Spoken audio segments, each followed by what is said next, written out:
काशी गांव भी बाकी सब गांवों की तरह था, जहां खुशी और गम के धागों से जीवन की बुनावट की गई थी।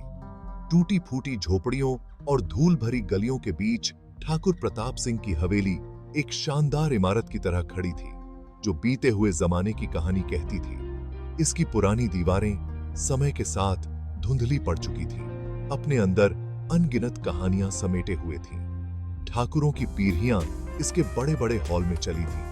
उनकी मौजूदगी अभी भी हवा में तैरती थी, जो उनकी विरासत का एक खामोश गवाह थी।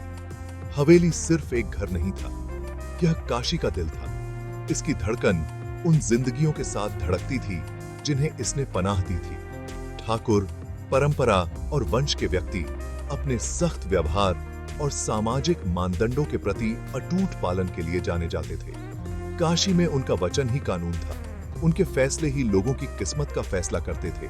फिर भी उनके सख्त बाहरी आवरण के नीचे धर्म के प्राचीन सिद्धांतों से बंधा एक दिल था, एक ऐसा आचार संहिता जो कर्तव्य, धार्मिकता और करुणा पर जोर देता था। ठाकुर प्रताप सिंह अपनी प्रभावशाली उपस्थिति के बावजूद अपने वंश के हुक्म और अपनी अंतरात्मा की इच्छाओं के बीच फंसे हुए व्यक्ति थे। हवेली में हलचल थी, नौकर गलियारों में इधर उधर भाग रहे थे।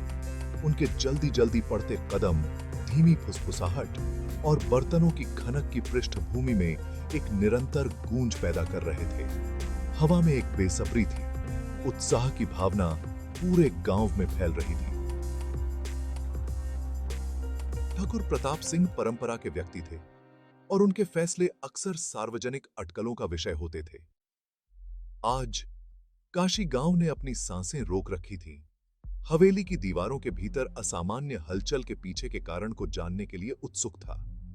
फुसफुसाहट धीरे धीरे शुरू हुई, जैसे किसी हल्की हवा में पत्तों की सरसराहट धीरे धीरे बहकर एक कोरस में बदल गई, जो काशी की तंग गलियों में गूंज उठी। भव्य हवेली के मालिक ठाकुर प्रताप सिंह एक भव्य दावत, एक ब्राह्मण भोज की मेजबानी कर रहे थे, जो एक महान धार्मिक और सामाजिक महत्व की घटना थी। दावत की खबर जंगल की आग की तरह फैल गई, जिससे गांव के ब्राह्मणों के दिलों में आशा की एक किरण जग गई। ब्राह्मण भोज की खबर हवा के साथ उड़ती हुई और उत्सुक जुबानों द्वारा बढ़ा चढ़ाकर बताई जाने लगी और काशी के कोने कोने तक पहुंच गई। यह एक ऐसा आयोजन था जिसका बहुत महत्व था, जो ठाकुर की धार्मिकता का प्रमाण था और ब्राह्मणों के लिए आशीर्वाद प्राप्त करने और अपने संरक्षक के साथ भोजन करने का अवसर था। हवा में उत्साह था, क्योंकि ग्रामीण भव्य दावत पर चर्चा कर रहे थे। उनकी आवाजों में उत्साह और श्रद्धा का मिश्रण था। भोज की तैयारी जोरों पर थी। हवेली, जो आमतौर पर शांत सुंदरता की तस्वीर होती थी, गतिविधियों के बवंडर में बदल गई। आंगन सुबह के सूरज की गर्म रोशनी में नहाया हुआ था, जिसमें मूसल और ओखली की लयबद्ध आवाजें गूंज रही थीं, क्योंकि रसोइये खुशबूदार मसालों को पीस रहे थे। उनकी सुगंध खिले हुए चमेली की मीठी गंध के साथ मिल रही थी। गेंदे के फूल, जिनके चमकीले रंग उत्सव की भावना को दर्शाते हैं, हर द्वार को सजाते हैं। उनकी नाजुक पंखुड़ियां ताजी बुहारी से साफ किए गए फर्श पर बिखरी हुई हैं। परंपरा के पक्के ठाकुर हर चीज पर नजर रखे हुए थे। उनकी तेज नजरों से कुछ भी नहीं बचता था। उन्होंने चांदी की थालियों का निरीक्षण किया। उनकी सतहों को दर्पण जैसी चमक के लिए पॉलिश किया गया था और रेशम के कुशन जटिल नक्काशीदार लकड़ी के प्लेटफार्मों पर सावधानी से व्यवस्थित किए गए थे, जहां ब्राह्मण भोजन करेंगे। दृश्य का सर्वेक्षण करते हुए उनका सख्त चेहरा पल भर के लिए नरम पड़ गया। उनकी विशेषताओं को पार करते हुए संतुष्टि की एक झिलमिलाहट दिखाई दी। ब्राह्मण भोज केवल एक दावत नहीं था, यह उनके विश्वास और समुदाय में उनके स्थान की पुष्टि थी। भोज का दिन उज्जवल और साफ हुआ। आसमान नीले रंग का एक साफ कैनवास था। हवा, जो आमतौर पर धूल और मेहनत की गंध से भरी होती थी, अगरबत्ती और ताजे खिले फूलों की खुशबू से जीवंत थी। हवेली अपने दूल्हे की प्रतीक्षा कर रही दुल्हन की तरह सजी हुई सुबह की रोशनी में शानदार ढंग से खड़ी थी। उत्साह चरम पर पहुंच गया, क्योंकि काशी और आसपास के गांवों से ब्राह्मण आने लगे। उनके भगवा वस्त्र पहले से ही जीवंत दृश्य में रंग का एक छींटा जोड़ रहे थे।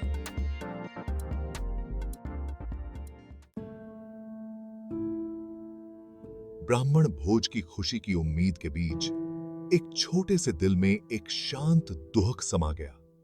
10 साल का एक छोटा लड़का रामू जन्म से ब्राह्मण था, लेकिन भाग्य से अनाथ था। वह अपनी विधवा मां के साथ रहता था। उनका अस्तित्व गरीबी और सामाजिक उदासीनता के खिलाफ एक निरंतर संघर्ष था। रामू की दुनिया काशी की धूल भरी गलियों तक ही सीमित थी। वह अपना दिन धोबिन के रूप में अपनी मां की मामूली कमाई में मदद करने में बिताता था। ठाकुर की हवेली में भव्य दावत की खबर रामू के कानों तक भी पहुंची, जिससे उसके युवा हृदय में आशा की एक किरण जग गई। उसने अपनी मां से भोज के किस्से सुने थे, ऐसी कहानियां जो शानदार भोजन और ठाकुर की उदारता के वर्णन से भरी हुई थी। रामू के लिए भोज केवल एक भोजन से कहीं अधिक का प्रतिनिधित्व करता था। यह अपनी दुनिया से परे एक दुनिया का अनुभव करने का मौका था, बहुतायत और सम्मान की दुनिया। भोज का दिन आते ही रामू का दिल डूब गया और उसे कोई निमंत्रण नहीं मिला। उसने लालसा और निराशा के मिश्रण के साथ देखा, क्योंकि ब्राह्मण अपने बेहतरीन पोशाक पहने हुए उसके साधारण घर के पास से गुजरते थे। उनके चेहरे उम्मीद से चमक रहे थे। उसका युवा मन इस सब के अन्याय को समझने के लिए संघर्ष कर रहा था। क्या वह भी ब्राह्मण नहीं था? क्या वह ठाकुर की मेज पर जगह पाने के लायक नहीं था? जैसे जैसे सूरज आकाश में ऊपर चढ़ता गया, पूरे गांव में लंबी लंबी परछाइयां पड़ती गईं। रामू की उम्मीद कम होती गई। वह निराशा से भरे मन से अपनी छोटी सी झोपड़ी में चला गया। उसकी मां अपने बेटे की उदासी के लिए उसका अपना दिल दुख रहा था। उसे दिलासा देने की कोशिश की। उसने कर्म, भाग्य, एक उच्च उद्देश्य के बारे में बात की, जिसने उनके जीवन को निर्धारित किया। लेकिन उसकी बातों ने रामू की युवा और घायल आत्मा को कोई सांत्वना नहीं दी। करारी निराशा के बावजूद रामू के भीतर एक छोटी सी उम्मीद की किरण जग गई। वह इसे समझा नहीं सका। दृढ़ संकल्प का यह उछाल जो उसकी रगों में दौड़ गया, शायद यह उसके पूर्वजों की कहानियां थीं। ब्राह्मणों के सम्मान और श्रद्धा का आदेश देने वाली कहानियां थीं, जिसने उसकी आत्मा को ईंधन दिया। हो सकता है कि यह अन्य ब्राह्मणों को देखकर था। उनके चेहरे खुशी और प्रत्याशा से भरे हुए थे, जिसने उसके भीतर एक तड़प जगा दी, अपने सही स्थान का दावा करने की इच्छा। रामू को पता नहीं था कि आशा की एक किरण खुद को प्रस्तुत करती है। हुआ यूं कि ब्राह्मणों का एक समूह अपनी यात्रा में देरी के कारण रामू की झोपड़ी के पास से गुजरा। उनके भगवा वस्त्र उनकी सम्मानित स्थिति के प्रतीक ने उनकी नजर पकड़ी। उसके भीतर आशा का एक उछाल, बोल्ड और दुस्साहसी उमड़ पड़ा। यह उसका मौका था, भोज में शामिल होने का उसका अवसर। अपनी सारी हिम्मत जुटाकर रामू ब्राह्मणों के समूह के पास पहुंचा। उसका दिल उसकी छाती में जोर जोर से धड़क रहा था। उसकी घबराहट की पृष्ठभूमि के खिलाफ एक ढोल की थाप। उसने गहराई से प्रणाम किया। उसकी आवाज मुश्किल से फुसफुसाहट थी, क्योंकि उसने उनके गंतव्य के बारे में पूछताछ की। ब्राह्मणों ने उनके चेहरे पर उनकी यात्रा की थकान के भाव थे। पुष्टि की कि वे वास्तव में भव्य दावत के लिए ठाकुर की हवेली जा रहे थे। रामू के दिमाग में एक योजना बनने लगी, अपनी सादगी में दुस्साहसी, फिर भी अनिश्चितता से भरी हुई। उसने ब्राह्मणों से अनुरोध किया कि वे उसे अपने साथ चलने दें। भोज के दौरान उनकी सेवा करें। वह उनके स्क्रॉल ले जाएगा, उनके लिए पानी लाएगा। बस दावत में मौजूद रहने के लिए, उनमें से एक के रूप में स्वीकार किए जाने के लिए कुछ भी करेगा। बोलते समय उसकी आवाज कांप रही थी। हर शब्द उसकी हताशा का प्रमाण था। हर शब्द यह सत्य।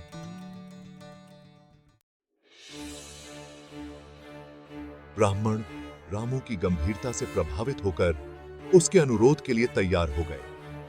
उन्होंने उसकी आंखों में लालसा की एक चिंगारी देखी, पहचान की एक तड़प जो उनके अपने विश्वासों के साथ गूंजती थी।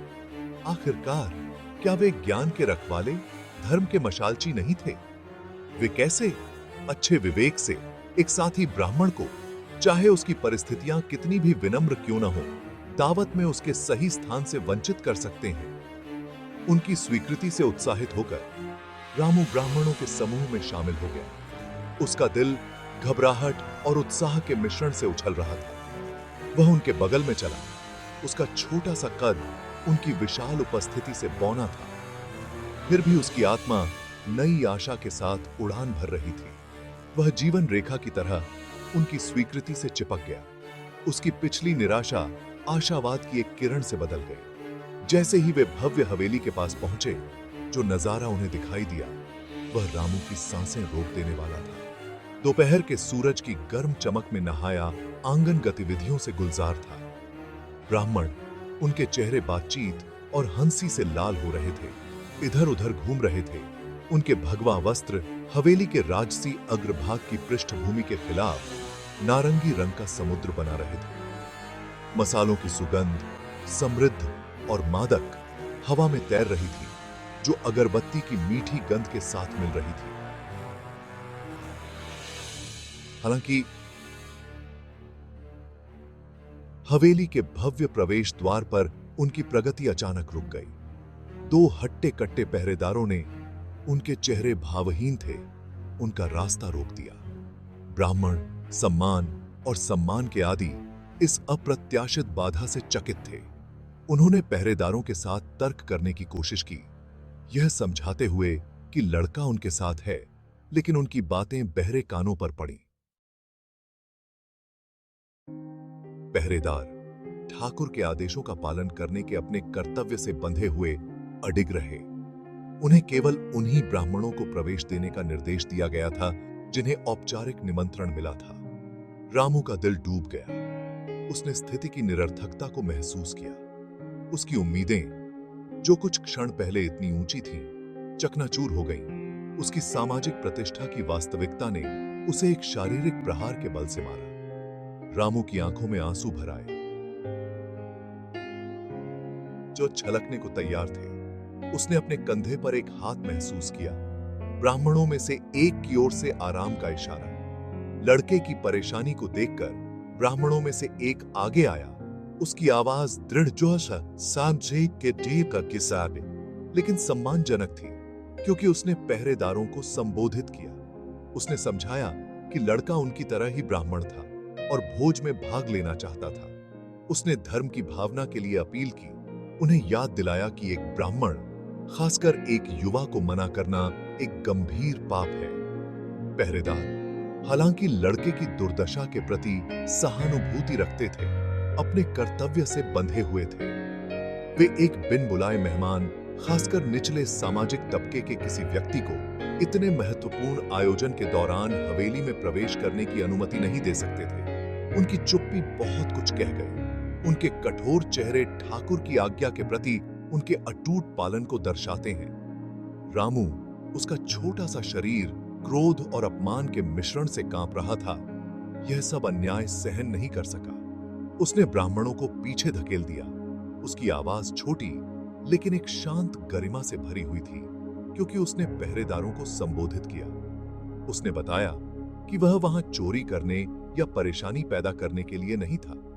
वह केवल अपनी जाति के लिए बने भोज में भाग लेना चाहता था।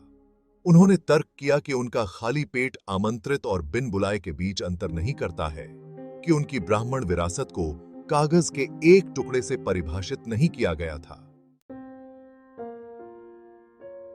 भाग 7। ठाकुर की दुविधा। रामू और ब्राह्मणों के समूह को पता नहीं था कि गेट पर उनकी बातचीत पर किसी का ध्यान नहीं गया था। परंपरा के पक्के ठाकुर प्रताप सिंह को हंगामे की सूचना मिली थी। उस लड़के के दुस्साहस से चिंतित होकर, जिसने उसकी सत्ता पर सवाल उठाने की हिम्मत की, ठाकुर ने खुद तमाशा देखने का फैसला किया।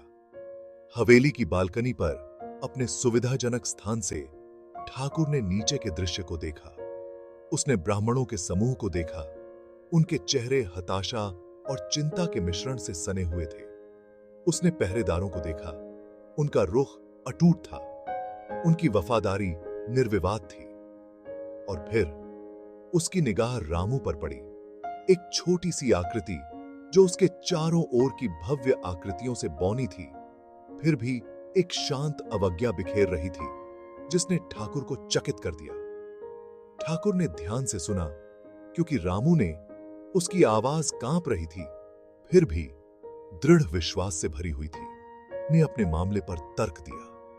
उन्होंने अपनी ब्राह्मण विरासत, भोज में भाग लेने की अपनी इच्छा और पूरी तरह से अपनी सामाजिक प्रतिष्ठा के आधार पर प्रवेश से वंचित किए जाने के अन्याय के बारे में बात की। उनके शब्द सरल लेकिन शक्तिशाली ठाकुर के दिल में उतर गए। प्रशंसा जैसी किसी चीज की एक झिलमिलाहट ठाकुर की आंखों में नाच रही थी। उसने रेंगने, दया की याचना करने की उम्मीद की थी, लेकिन यह लड़का, समाज के निचले पायदान से आया यह बच्चा, स्थापित व्यवस्था पर सवाल उठाने की हिम्मत करता है। एक ऐसी गरिमा के साथ अपने अधिकार की मांग करता है जिसने ठाकुर को चौंका दिया। उसने ऐसा दुस्साहस, ऐसा कच्चा साहस कभी नहीं देखा था, खासकर इतने छोटे व्यक्ति से। भाग 8। एक अनपेक्षित मेहमान। ठाकुर अपने आसपास के लोगों के जीवन को आकार देने वाले निर्णय लेने के आदी थे। खुद को एक चौराहे पर पाया। परंपरा ने तय किया कि वह निमंत्रण की पवित्रता को बनाए रखे, उस सामाजिक व्यवस्था को बनाए रखे जिसने उनकी दुनिया को परिभाषित किया। फिर भी लड़के के शब्दों, उसकी अटूट भावना ने ठाकुर के मन में संदेह का बीज बो दिया था। पहली बार ठाकुर ने जाति व्यवस्था की कठोरता पर सवाल उठाया। तुझे ये रिश्वताएं जो उसे उसके आंगन में निडरता से खड़े लड़के से अलग करती थी। उसने रामू की आंखों में अपने ही विश्वासों का प्रतिबिंब देखा। निष्पक्षता की लालसा, जन्म के बजाय योग्यता के आधार पर पहचान के लिए। एक निर्णायक इशारे के साथ ठाकुर अपनी बालकनी से नीचे उतरे। उनके कदम नापे हुए थे, उनका आचरण अधिकार बिखेर रहा था। आंगन में सन्नाटा छा गया। हवा प्रत्याशा से भर गई, क्योंकि ठाकुर गेट पर जमा हुए समूह के पास पहुंचे। पहरेदार अपने मालिक के आने को भांपते हुए सीधे हो गए। उनके चेहरे भावहीन थे। लड़के को अंदर आने दो, ठाकुर ने आज्ञा दी। उसकी आवाज आंगन में गूंज उठी। उसके आने पर भड़क उठी बड़बड़ाहट को शांत करा दिया। उनके शब्द अप्रत्याशित और अंतिमता की हवा से भरे हुए, हवा में लटके हुए थे, उनके निहितार्थों से भरे हुए थे। पहरेदार ठाकुर के आदेश के सामने उनका पहले का संकल्प टूट गया। एक तरफ हट गए, रामू को हवेली में प्रवेश करने की अनुमति दी। भाग 9। सबके लिए दावत। रामू राहत और अविश्वास के मिश्रण से उसका दिल तेज हो रहा था। हवेली के आंगन में कदम रखा। उसे अपने कानों पर विश्वास नहीं हो रहा था। ठाकुर के शब्द उसके दिमाग में एक सुखदायक मंत्र की तरह गूंज रहे थे। उसने कर दिखाया था। उसने स्थापित व्यवस्था को चुनौती दी थी, अन्याय के खिलाफ आवाज उठाई थी और विजयी होकर उभरा था। ठाकुर ने रामू पर टिकी निगाहों से उसे पास आने का इशारा किया। आंगन में सन्नाटा छा गया, क्योंकि लड़का, उसके कदम हिचकिचाते हुए लेकिन दृढ़ थे, ठाकुर की ओर चल पड़े।